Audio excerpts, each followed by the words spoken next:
നമ്മുടെ അനുമോള് അനീഷേട്ടൻ്റെ അടുത്ത് ആദിലയുടെയും നൂറയുടെയും കാര്യങ്ങളൊക്കെ സംസാരിക്കുകയാണ്. അനീഷേട്ടൻ ഓരോ കാര്യങ്ങൾ ചോദിക്കുന്നുണ്ട് അനുമോളുടെ അടുത്ത്, എന്താണ് അവരോട് മിണ്ടാത്തതെന്നൊക്കെ. അപ്പോൾ നമ്മുടെ അനുമോള് പറയണം, അനീഷേട്ടാ ഞാൻ അങ്ങനെ ഒരാളെ സ്നേഹിച്ച് കഴിഞ്ഞാൽ അവരെ വഴിയിലിട്ടേച്ച് പോത്തില്ല, എന്തായാലും അവരെന്നും എൻ്റെ ഫ്രണ്ട്സൊക്കെ ആയിരിക്കും. ഞാൻ ഇങ്ങനെ പറയും ചില സമയത്ത് എനിക്ക് അവരോട് ദേഷ്യമാണെന്നൊക്കെ, എന്നാലും എൻ്റെ മനസ്സിൽ അവരെന്നും കാണും. ഇപ്പം ഞാൻ ചെയ്യുന്നതാണ് ശരി, ഞാനിപ്പം നല്ല സന്തോഷവതിയാണ്. ഞാൻ മിണ്ടാതിരിക്കുന്നതുകൊണ്ട് ഇപ്പം അക്ബറിനോട് എന്തൊരു വെറുപ്പായിരുന്നു അവർക്കല്ലേ, എന്നിട്ട് അക്ബറിനുമായിട്ട് ഇപ്പോൾ അവർ കൂട്ടുകൂടിയില്ലേ, എന്തൊരു സന്തോഷത്തിലാണ് അവരവിടെ ഇരിക്കുന്നത്. അപ്പോൾ ആ സന്തോഷത്തോടെ അവരവിടെ ഇരിക്കട്ടെ, ഞാനും സന്തോഷത്തിലാണ്. ഞാൻ കിച്ചണിലൊക്കെ കയറിയില്ലേ, എനിക്കൊരു വിഷമവും ഇല്ല.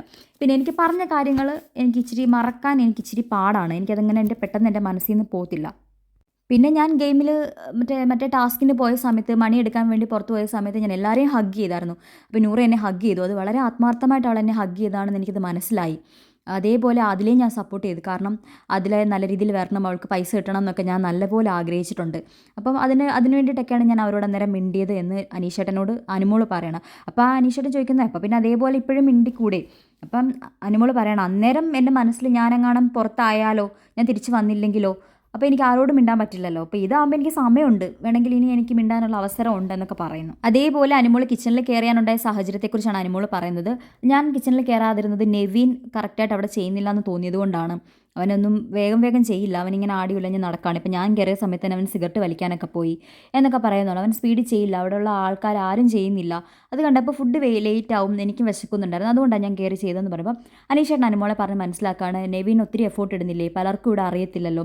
നെവിൻ പക്ഷേ നെവിൻ്റേതായിട്ടുള്ള രീതിയിൽ ചെയ്യുന്നുണ്ട്, അപ്പം നെവിനെ കുറ്റം പറയരുത് എന്നുള്ള രീതിയിലൊക്കെ പറയുന്നുണ്ട്. അപ്പം അനുമോൾ പറയണില്ല, അനീഷേട്ടൻ ഞാൻ കുറ്റം പറഞ്ഞതല്ല, ഇച്ചിരി സ്ലോ ആണ്, നേരത്തെ ഇച്ചിരി സ്പീഡ് ചെയ്ത് കഴിഞ്ഞാൽ എല്ലാവർക്കും കിട്ടും. 100 ദിവസമായില്ലേ, ഞാനും അടുക്കളയിൽ കയറാത്തൊരു വ്യക്തിയാണ്, ഞാനിതെല്ലാം പഠിച്ചില്ലേ ഇപ്പം. അതുപോലെ ഇവിടെ എല്ലാവർക്കും പഠിക്കാമായിരുന്നു, പക്ഷെ ആരും അതിന് വേണ്ടിയിട്ടുള്ള എഫോർട്ട് എടുത്തിട്ടില്ല. എല്ലാവരും അറിയില്ല എന്ന് പറഞ്ഞ് മാറി നടക്കുകയാണ് എന്നുള്ള രീതിയിലൊക്കെ പറയുന്നുണ്ട്. അതേപോലെ അനീഷേട്ടൻ ചോദിക്കുകയാണെങ്കിൽ അപ്പോൾ അവരോട് മിണ്ടുന്ന കാര്യം എങ്ങനെയാണ്, എന്താണ് അനുമോളുടെ പ്രശ്നം ഇപ്പോഴത്തെ, ഇതൊന്നും വിടാത്തത് എന്താണെന്ന് ചോദിക്കുമ്പോൾ അനുമോൾ പറയുന്നു, എൻ്റെ പ്രശ്നം എന്ന് പറഞ്ഞു കഴിഞ്ഞാൽ എൻ്റെ അടുത്ത് ഒരു ചെറിയ നിസാര പയറിൻ്റെ പേരിലാണ് അവരെൻ്റെ അടുത്ത് വഴക്കിട്ടത്.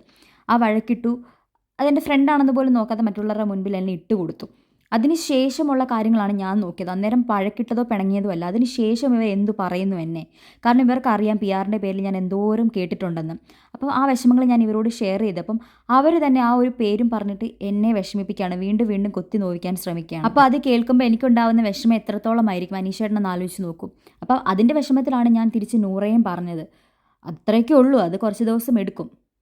അക്ബറോ നെവിനോ ഒക്കെ പഴയ കാര്യങ്ങൾ എടുത്തിട്ടാലും എനിക്കൊരു കുഴപ്പമില്ല, കാരണം നെവിൻ്റെയൊക്കെ സ്വഭാവം അങ്ങനെയാണെന്ന് അറിയാം. പക്ഷേ ഞാൻ കുറച്ച് ഏറ്റവും ക്ലോസ് ആയിട്ട് വിചാരിക്കുന്ന കുറച്ച് ആൾക്കാരുണ്ട്, അവരെന്നെ ഇതൊക്കെ പറയുമ്പോൾ എനിക്ക് വിഷമം ഉണ്ടാവില്ലേ, ആ വിഷമമാണ്, അത് മാറാൻ എനിക്ക് കുറച്ച് സമയമെടുക്കും എന്നാണ് അനുമോൾ പറയുന്നത്.